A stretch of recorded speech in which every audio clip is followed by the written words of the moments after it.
Today, let's talk about thrillers.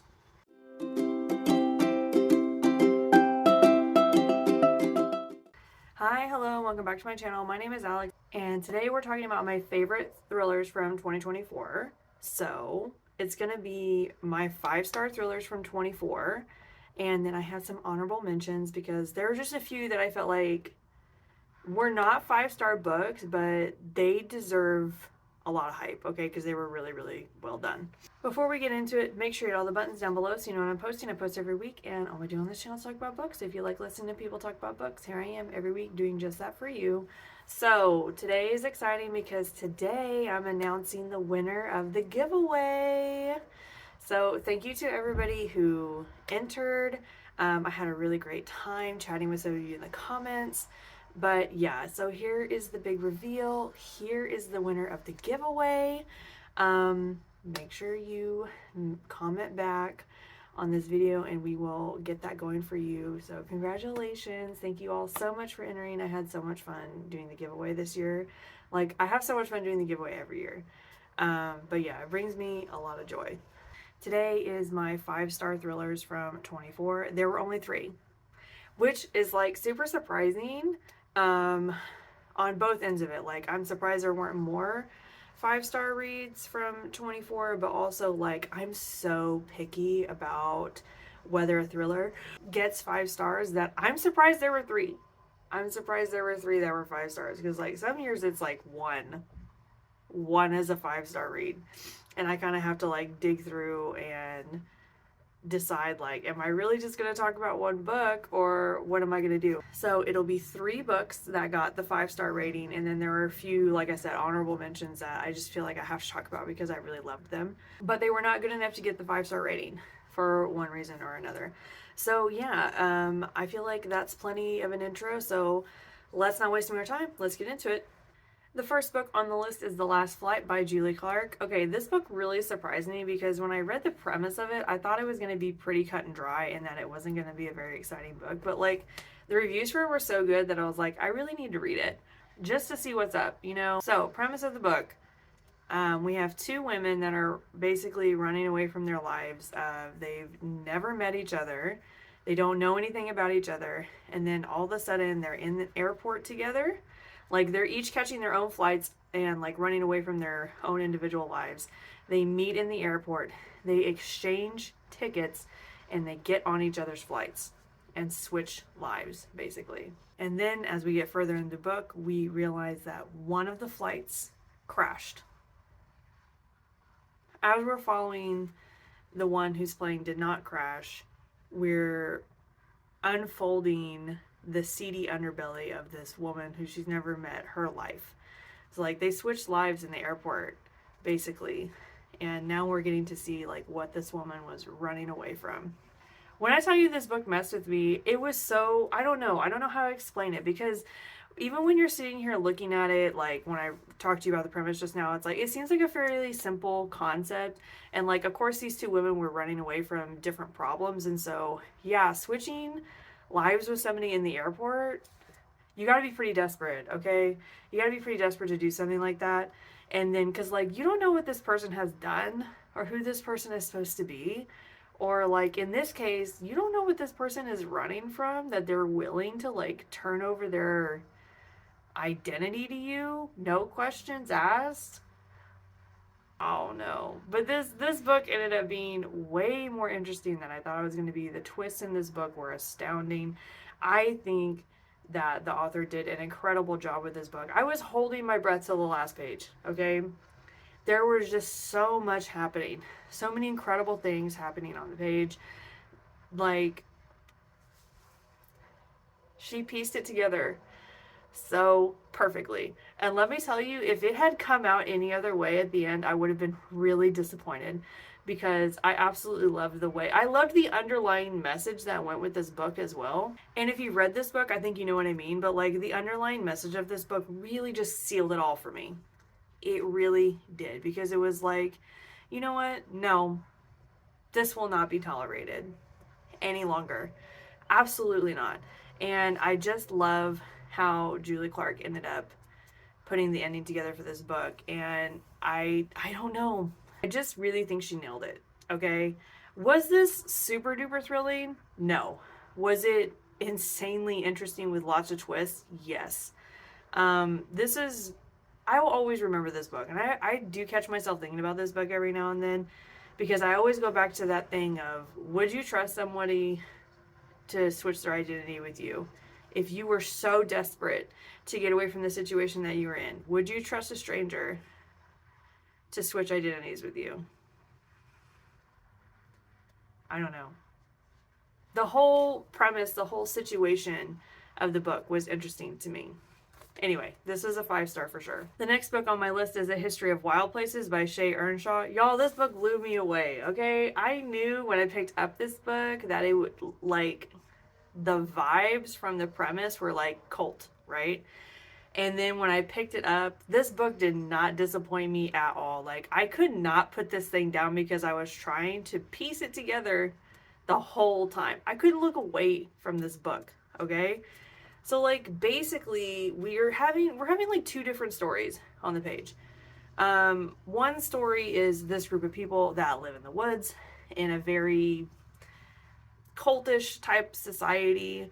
They're having lots of problems. Okay, like all of a sudden the trees on like the perimeter of their property are dying, and the guy that's kind of like the leader of the cult is like, the outside world is trying to come in, is trying to kill us, we need to stay strong, we need to stay vigilant. And you're like, man, it's getting weird. Okay, and then we have this other side of the story of this man that was hired to find a woman that went missing. Okay, like, her car was found, no belongings in it, no sign of a struggle, and it was like at the edge of a forest, and they searched the whole forest for her and everything, and nothing came of that. This guy has a history of being able to find people that have been lost for a really long time.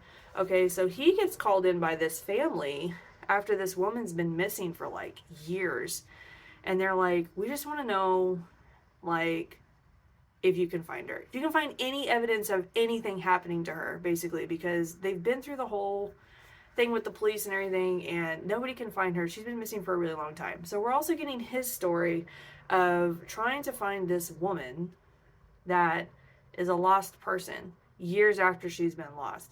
And then we kind of get this culmination of the 2 stories colliding. When I tell you guys, this exceeded every expectation I had for this book, because I don't know what I was expecting from this book. Like, when you first start reading it, you're like, paranormal, maybe. Horror, maybe. Because there's some weird stuff happening, right? And then the deeper into it you get, you're like, man, this is messed up. This is way messed up. Way more messed up than I thought it was going to be. And I will say, compared to some of the other cult books I've read recently, this is not that bad. Trauma-wise, like, you know, I told you guys I read Gather the Daughters, and then I read this other book recently, The Last Housewife. This, like, mentally, this is not as bad as those, okay? This is more like shock and awe twist, like old school thriller, like just hit you in a blind spot, kind of messed up, okay? So not as trauma based as some of the other cult books I've read recently, but yeah, this one is kind of messy. And I wasn't expecting it, honestly. Like, you feel like you have it figured out, and then you're like, nope, here's something else. Here's something else. And it really just gets to this mentality of like what people will do when they think that they're right. Okay? What people will do when they think that they're right. When they think that they're doing something for a purpose, if you know what I mean. How far people are willing to go to control their environment. Cults are weird, y'all. Cults are weird, okay? And this is a really good cult book, in my opinion. And it wasn't too bad. Like, trauma-wise, it was not too bad. I felt like it was balanced really well. This one definitely got the 5 stars. I need to read Shea Ernshaw again, because if the other books by Shea Ernshaw are like this, I'll be blown away. The last book in the 5-star category is Don't Look for Me by Wendy Walker. This book made me so sad. This book made me so sad. And I think that if Wendy Walker had written the backstory any differently for this main character, I would not have connected in the way that I did, honestly. Because the backstory for this main character was just so unbelievably sad. Like, truly heartbreaking. Okay? And so, like, I think if Wendy Walker had written that character any other way, I probably wouldn't have rated it as high or been as engrossed in this book. Let's get into the premise. Basically, we have this female main character, a mother. One of her children is, I guess both of her children are older. Like, one is in college and one is, like, in her senior year of high school, something like that. Like I said, she has this super sad backstory that I'm not going to get into.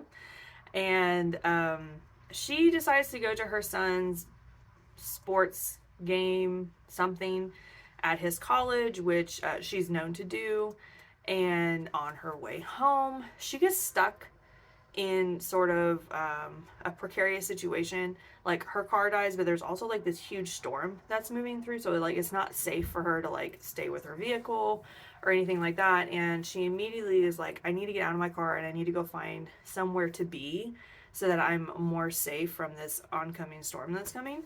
And basically that's the last time anybody saw her, was getting out of her car that had broken down on the highway and her going for help to find shelter. That was the last time anybody saw her. Huge search party breaks out and nobody can find her. Now it's been like a couple months, and the daughter that still lived at home was like, look, something's not right about this, okay? Mom would not just like get up and leave, because eventually that's kind of where the cops got with it, right? She doesn't want to be found. She got out of her car, she took her purse, she took her phone, and now we can't find either one of those things. She didn't want to be found. She got up and she walked away from her life. That's where the cops are with it. And the daughter is like, absolutely not. My mom would never. She takes it upon herself to go to the little town where her mom was last seen and start conducting her own investigation on the matter. Meanwhile, while all that's happening, we are also getting the story of what actually happened to this woman the night that she got out of her car. This book's messed up. This book's messed up. One, because the backstory on this woman, also truly sad. But Wendy Walker layered this so well. So well. I was drawn in from the jump, okay? Fast paced right out of the gate. There was no slowing down. Everything just kept going. And I really just hung on for the ride, okay? I gave up trying to figure this out about halfway through because I was like, I don't even care. I just want to see what she does. I want to see what Wendy Walker's doing with this. I want to see the journey that we're going on. And man, it was a trip, y'all. Like, there were just so many things. There were so many things. And she wrapped it up so nice, so tight, so complete with a bow. Nothing was missed. I couldn't not give it the 5 stars, because, and I sat there for a few days after I read it. I sat there with it because for some reason I was like, I can't give it the 5 stars. I sat with it, and I'm like, you know what? Why can't I? Why can't I give it the 5 stars? There was nothing wrong with this book. I found no flaw with this book, honestly. And I think that I wanted to give it the 5-star or the 4-star because I was like, well, it didn't blow me away. It blew me away a lot throughout the piece. The ending did not blow me away. Okay, but I couldn't falter on it. I really couldn't. I could not falter on anything in this book. She laid it out so well. She layered it so well. She kept me going the whole time, kept me guessing, kept me on the edge of my seat. There was no reason for me to not give it the 5 stars, so I did. Like, there really was not a reason for me to give it 4. So yeah, that's why she got the 5 stars, I guess. This is one of those books that I think about a lot. Just because the backstory really is sad. It really is sad. And then when you look at that, and then when you look at how the rest of the family was reacting to this woman being gone, it just breaks your heart. It It really does. Because if that daughter had not stood up and said something, no one would have looked for her. Everyone would have just moved on. And that's crazy. That's crazy to me. That's crazy. If you're a mom or a parent, this is gonna get you, okay? Because, like, there are times when you feel so unseen in your life as a parent. You feel so invisible. And that's just how it is. I mean, that's just how it is. And there were just times in this book when it was like, she's so invisible. It pains you. It pains you to read stuff like that because it's so real. It's so real and it's so painful. I don't know how else to describe it. It was crazy to read and feel so emotionally moved by the circumstances of this woman. It made it feel so much more real. So yeah, this one really messed with me, and it really did keep me on the edge of my seat. Like, Wendy Walker kept it up until the final pages. And yeah, she's definitely on the short list to read again. I'm going to have to come back to Wendy Walker this year. Okay, so now we're on the honorable mentions. I have 2 books for you guys, and these books did get 4 stars each. It's just for whatever reason that I'll get into in the review why they didn't get the 5 stars. But these are the ones I was like, I have to talk about these today because they were some of my favorite. They didn't get the 5 stars, but they were high on the list for 24. The first book is Rock, Paper, Scissors by Alice Feeney. Y'all know Alice Feeney has been on my list to read forever, and Rock, Paper, Scissors is one of her more famous novels, and so I just decided to read this one. I did it on audiobook, and it was really well done. This is about a couple that is having marital trouble, and they decide to go on a holiday in the middle of winter to a chapel, which is what's depicted on the cover. They're like, let's go on vacation and see if we can salvage our marriage, blah, blah, blah. And so they get there. Obviously, they're snowed in. It's like a whole thing. And then weird stuff starts happening at this little chapel that they're staying at. Like, pictures start going missing off the wall. The dog goes missing. Lots of weird happenings around the house. And you're like, okay, yeah, that's kind of weird. So we're getting this story. And then we're also getting the story of this wife that every year on their anniversary, she writes a letter to her husband that she doesn't show him. And it talks about, like, what's happened that year, the relationship, how things are going. And so we're getting to read all the letters. And it sort of helps build up this relationship that's between this married couple and, like, how they kind of came to be where they are now. And then we're also getting the story of this strange woman that lives kind of adjacent to the chapel and is observing all of these weird things happening to them as they're trying to go on their vacation. Y'all, this book was wild. Okay, when I tell you, this was like one of the bigger twists I've seen in a book in a long time. Man, I was not prepared. The thing is, okay, the reason it did not get the 5 stars, the first half of the book, oof, not good. Like, I didn't like the characters. I didn't like the setting. I was not feeling it. The pace was terrible. I almost DNF'd this book, and I actually had some friends that have read it, and I was like, do I need to keep going? Because I'm not having a good time. I'm ready to walk away from this book. All told me, hold on, it gets better. I did have to hold on, okay? So if you are thinking about reading this book, the first half of the book is a bit of a slog, okay? The second half of the book, man, she really makes up for it, okay? But yeah, like, the first half of the book should not have been that long, should not have been that heavy, that tedious, that boring. I shouldn't have had to wait. You know what I mean? Like, there should have been more happening, and the pace should have been a little bit better. But after that big twist came, everything set off. Like, blew me away. I was not prepared for all that, okay? And it really did end up paying off by the end of the book. But yeah, the pace was a real issue for me, and that's the main reason why I couldn't get the 5 stars. I'm interested to read Alice Feeney again. This book had very mixed reviews, so like maybe next time I read Alice Feeney, I'll probably pick a book that's a little bit more highly rated by her, and see how it compares with this. This was a solid thriller. It really was. You just have to kind of trudge a little bit. Okay, this is the last one. It's Only If You're Lucky by Stacy Willingham. We read this for my book club. This book was really interesting because it really came down to the final pages. All right. This is about a woman that is in college. She's in her second year, and basically her first year of college, she kind of spent it in a trauma bubble. Okay. A lot of stuff happened to her personally during her senior year of high school. And so she spent the first year of college just sort of regulating, if you will. And then thinking about how she wants the rest of her life to pan out. So the next year, so sophomore year, she meets this woman, Lucy, who's just like magnetic personality, like she's got it all together. Everyone knows her, everyone wants to be around her. And she says, hey, we need another roommate for our little house. Why don't you move in with us?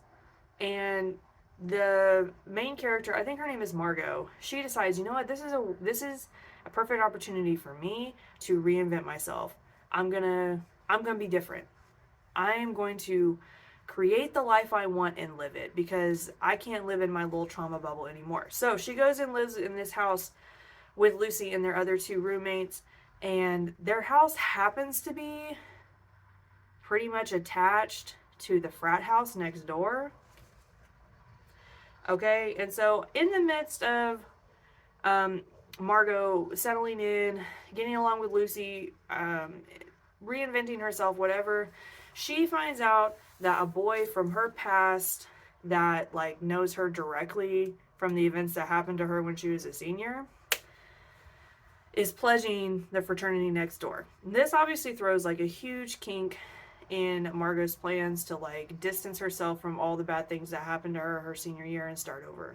Because now there's someone living next door that knows a lot about her and is trying to like talk to her and be in her life, and she's like, no, I don't want you to be in my life. I need to disconnect myself. So, and here comes the interesting part, okay?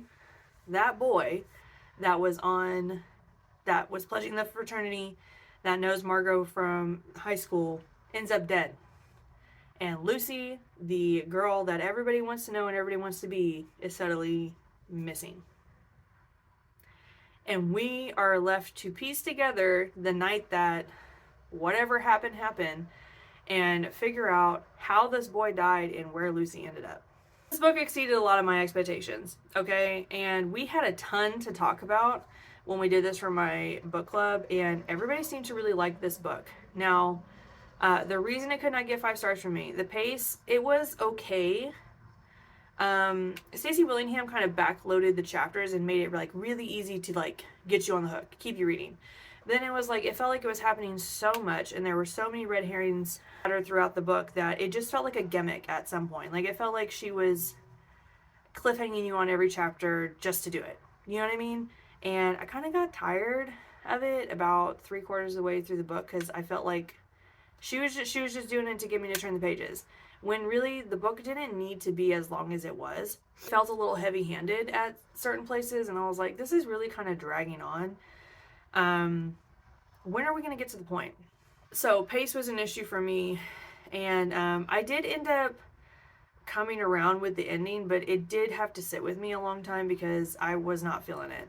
So yeah, those are my issues. That's why I didn't get the 5 stars. But was it a fun read? Yes. Was it wild? Yeah. It was pretty wild. Okay. Stacy Willingham, I will read her again probably. This was really good. This was a super solid thriller as well. Okay, that's all I have for you guys today. Those are my 5-star thrillers from 24 and a few honorable mentions. I always love doing the all thriller episode, you know? It's so much fun. I've already started on some thrillers this year. Some of them were good, some of them were not. Yeah, they're kind of my comfort genre.